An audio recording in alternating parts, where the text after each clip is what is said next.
Good morning from WKYT News. I'm Bill Bryant, and we welcome you to Kentucky Newsmakers and hope you're enjoying your weekend. Later, we'll have a look back at 60 years of WKYT. We celebrated a milestone anniversary this week, and we look back at our years of service. Also, we'll have a quick interview with Attorney General Andy Beshear, fresh off a ruling that is somewhat a win for the governor, somewhat a win for the Attorney General. We'll talk about that a little bit later on, but a ruling there. First, though, University of Kentucky President Eli Capilouto is our main guest this morning. UK is off to a brand new year. Students are in class. Football season is rolling in a place now called Kroger Field, and people have camped out for Big Blue Madness in the first basketball practice later this month. Governor Bevin recently encouraged state schools to focus on high-paying, high-demand jobs. Would that require shifts at UK? The state is facing a profound pension problem and is tens of billions of dollars short. How might that impact higher education? Major renovation of the UK law school slated to be completed in 2019, and UK healthcare has new leadership in a time of uncertainty about the national healthcare landscape. Dr. Capilouto also attended a national drug summit earlier this year to talk about how UK might be able to help with Kentucky's addiction and overdose crisis.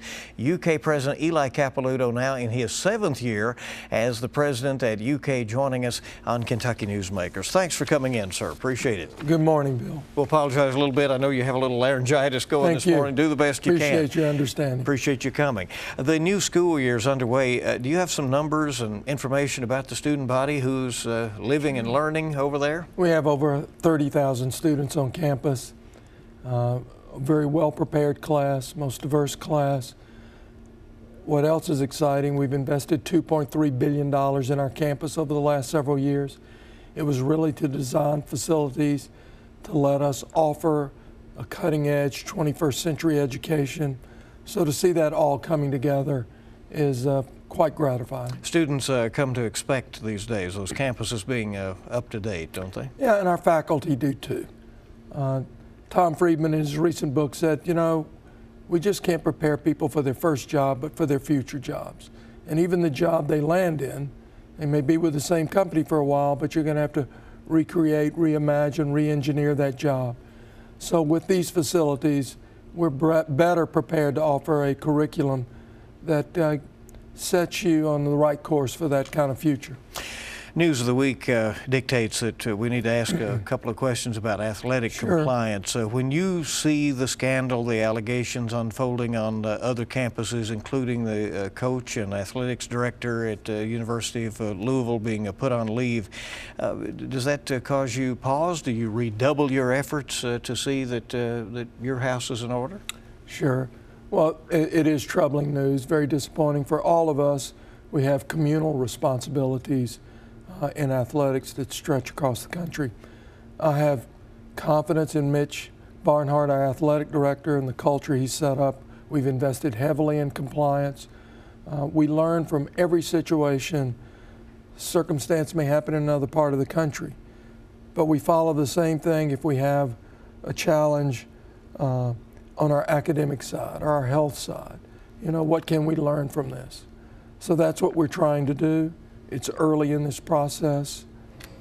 And I would say over the past few weeks, certainly haven't talked to him at all about this situation, but I've been meeting with Dr. Postal at the University of Louisville.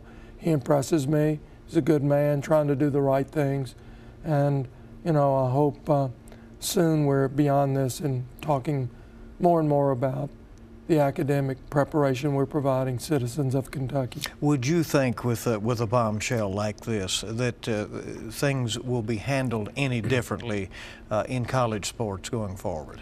I would imagine we're all asking ourselves questions today about how we prevent, if these allegations are proven to be entirely true, how we prevent this circumstance. Everyone associated with college athletics frowns upon what we're learning. The university has a diverse population. You addressed President Trump's decision to suspend DACA in a campus communication. You're now urging Congress to act, and how important is that issue in your view?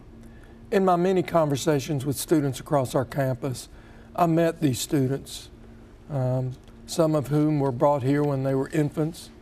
They've gone through our public schools. They're exceptional students. Their parents, in many cases, never understood what the ACT was or a residence hall, but they've worked hard to get their kids to school. I see them as a talented future workforce for Kentucky. They love the Commonwealth. They're doing exceptionally well in some of the most challenging curricula. I hope Congress can find a way to make it possible to have these individuals be contributors to what we're trying to do in Kentucky. We're trying to attract companies. They look for a talented workforce. The students I've met at our campus who are under this circumstance can be meeting that need. Mr. President, to that point, Governor Bevin is encouraging Kentucky's colleges and universities to take stock of their offerings and to steer students toward jobs that are high-paying and in high demand. How do you, as the president of the state's flagship university, feel about that advice? Well, you know, the market has responded to this long before comments like this. As an example, in the last 6 years at the University of Kentucky, the number of students who graduate with STEM and health degrees is up 44%. So parents and students are making these choices, and ultimately it's their choice. We also are able to round off those curricula with courses in the humanities. If you talk to employers today, they want somebody to have that technical expertise, but they want those soft skills as well. And much of that can be offered through our courses in the humanities. We had some encouraging numbers on ACT scores and some other indicators that things are up, although there also are achievement gaps in Kentucky's primary and secondary schools. Do those trends carry over to college? Does that become a challenge for you? Certainly they can, and you know, we're all in this together. K through 12 is our partner. The ways we can better prepare teachers, work with our imaginative school districts, and I'm impressed when I visit those. I did that in the last couple of days. They're looking for ways to tackle some of these stubborn problems, and I have great confidence in them. It's estimated the state may be having to put as much as $5 billion into the state retirement system over the next couple of years. To get there and balance the state budget, lawmakers would either have to make some significant cuts or do some revenue enhancements. Colleges and universities have been cut about $200 million over the last decade or so. Do you anticipate more cuts? Well, you could certainly speculate, given the challenges we face, a deep pension costs that we need to overcome. People estimate revenue shortfalls. You can anticipate that, but I met with legislators as I traveled the state the past couple of days. I find them, as always, to be serious in addressing what are some tough choices. I think they want to find solutions. It gave me great confidence to listen to them. Is it true now that only about 10% or so of your overall campus funding comes from state funding? You know, that is the case, but that would be misleading to think that this isn't essential money for us. A lot of the revenues we get from research and healthcare and all can only be spent on those services. That first dollar that comes in is the seed dollars for all the teaching that we do. It's the seed dollar for the great research that we do that brings in over $300 million annually. Every researcher has some form of state dollar that supports a part of their salary. So we leverage the $257 million we get some 14-fold. But that first dollar is critical. All right. Dr. Eli Capilouto is the president of the University of Kentucky. He's our guest. We'll be back in just a moment. More questions for him, the Attorney General, later, and also a look back at WKYT's history shortly. Welcome back now to WKYT's Kentucky Newsmakers. We're continuing with UK President Dr. Eli Capilouto. There's some uncertainty about the way forward nationally on health care. Obviously, the latest attempt to repeal and replace the Affordable Care Act of 2010 has failed, but it's acknowledged there are problems with the current law. You have new leadership at UK Healthcare. What kind of waters are they navigating? Well, first of all, our new leadership, everybody tips their hat to Dr. Mike Karff and the superb job he did. And we're happy to welcome home a Kentuckian. He hasn't lived here in 25 years, a graduate of Western Kentucky University, University of Louisville Medical School. He's been at Duke, heading a thriving practice plan there they have. I think he's going to be a great successor to Dr. Carr. He is sensitive to the needs of Kentuckians. His mother, 96 years old, still visits her every year, still got family here. So I think we're in good hands. As you look forward, and I know UK Healthcare feels a responsibility to try to do as much as you can. You're looking at expansion into Bowling Green, some other areas of the state where you have clinics and other facilities. How do you know what you can do, not really knowing what the rules will be going forward on? Well, you can't be paralyzed. You know, Dr. Carr thought it was important to partner with people all over the state.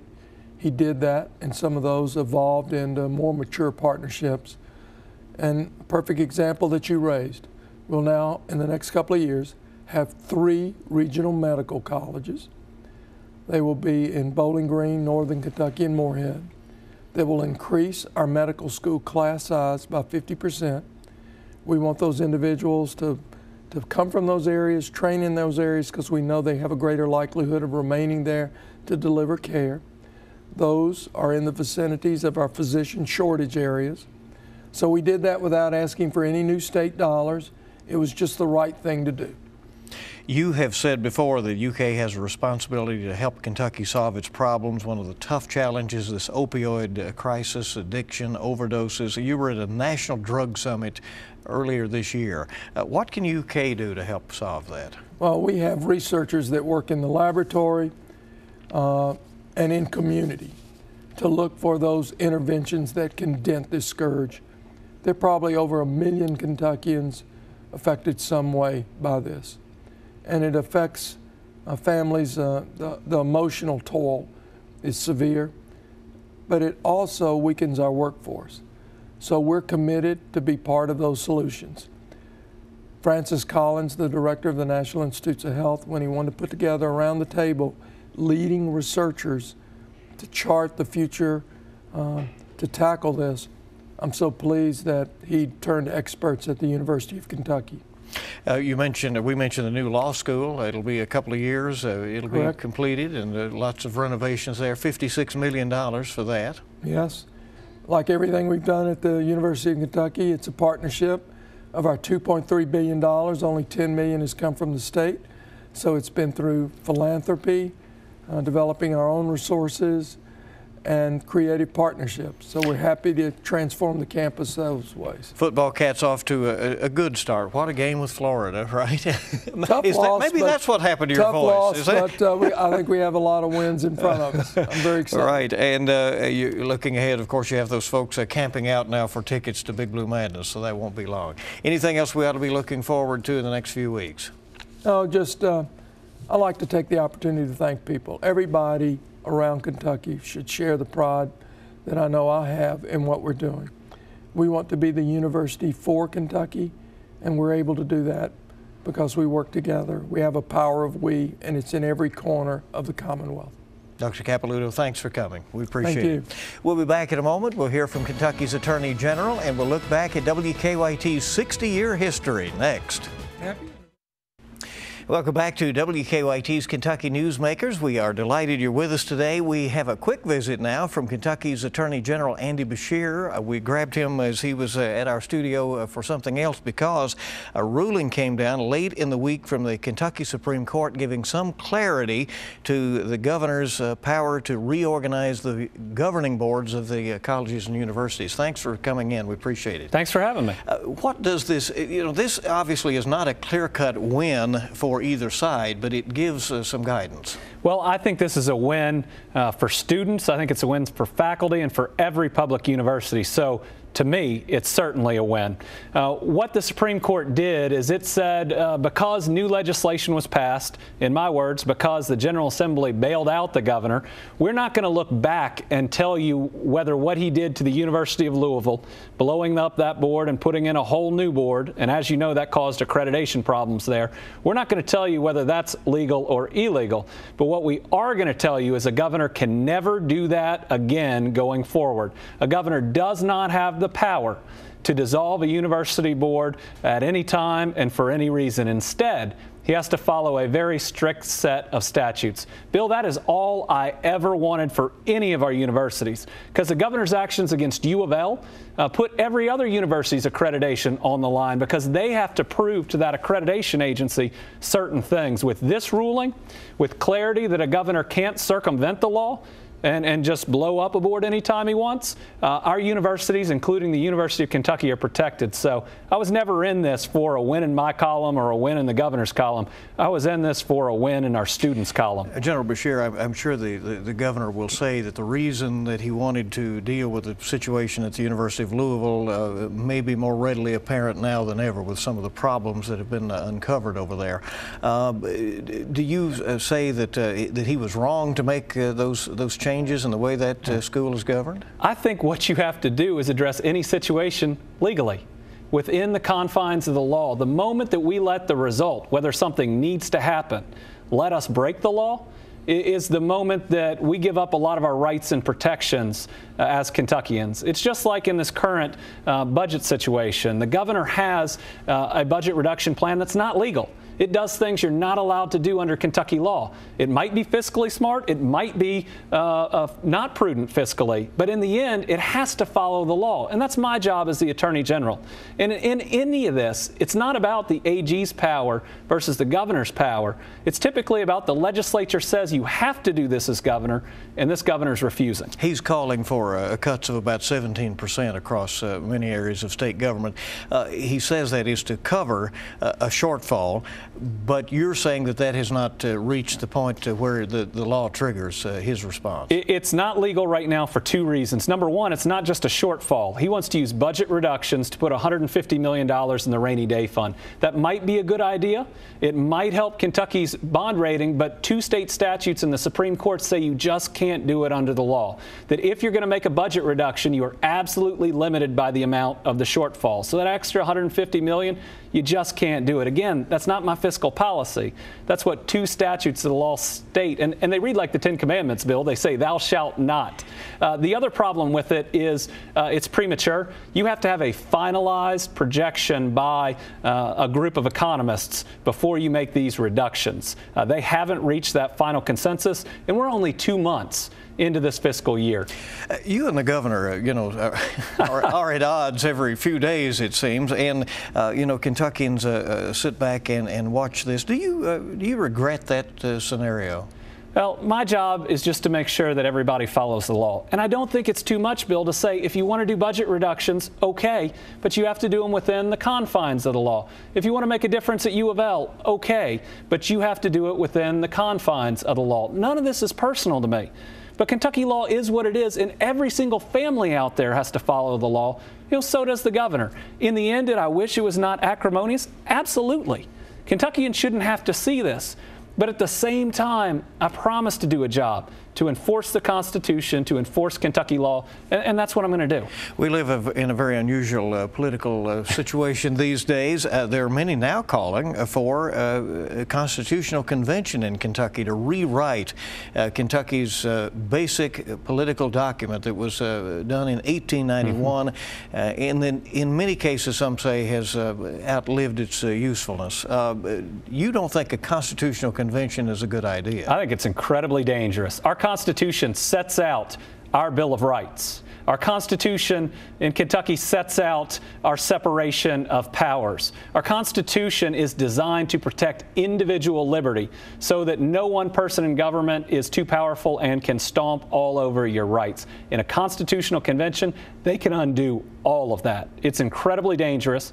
Our Constitution is the bedrock of our current laws here in the Commonwealth. It protects your listeners. We should not be messing with it. There was a new Constitution that was proposed in the 1960s, and it was nearly adopted by voters but rejected. You'd rather see a process like that? No, I believe that if there are changes to the Constitution, they need to be done through individual constitutional amendments. But opening up the whole Constitution where you could change the separation of powers, and that threatens the liberty of every Kentuckian. Kentucky has this awful problem with drug addiction, abuse, overdoses. As you know, you ran across a situation like that in a very personal way a couple of weeks ago. We were at Shorten Broadway, and what looked like a traffic jam turned into a real situation. We saw a woman jump out of a car on the front left of our lane and start beating on the window on the front right. At that time, we knew something was wrong, so Josh Keats, who's the investigator and paramedic that I travel with, turned on our lights. We pulled up and could tell right away that the person who was driving had overdosed. He was a large individual, and we weren't going to be able to do CPR or to ultimately use that Narcan unless we could get him out of the car. So Josh grabbed one arm, I grabbed the other.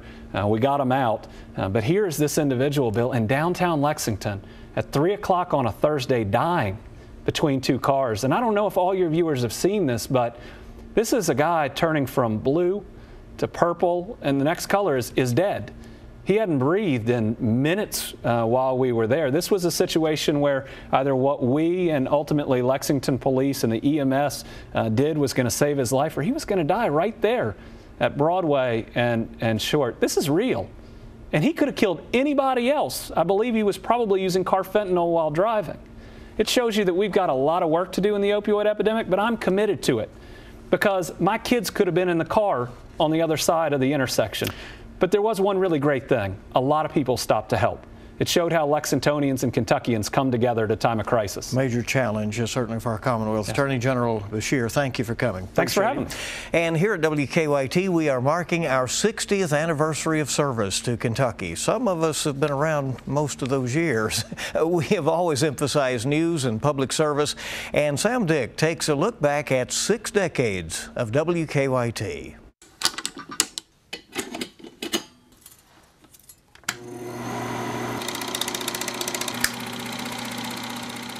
The year was 1957, just days before the Soviet Union launched Sputnik 1, triggering the space race. New independent television station WKXP went on the air in Lexington.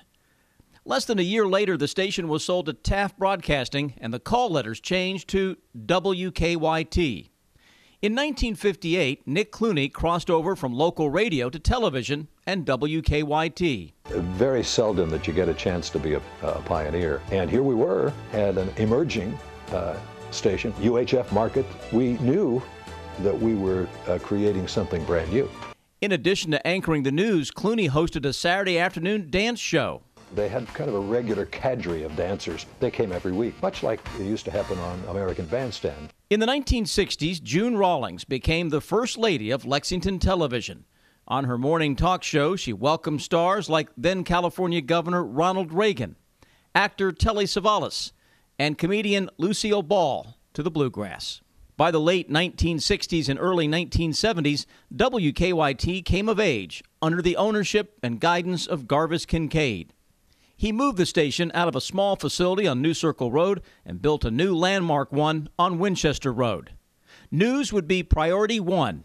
In 1976, Rupp Arena opened.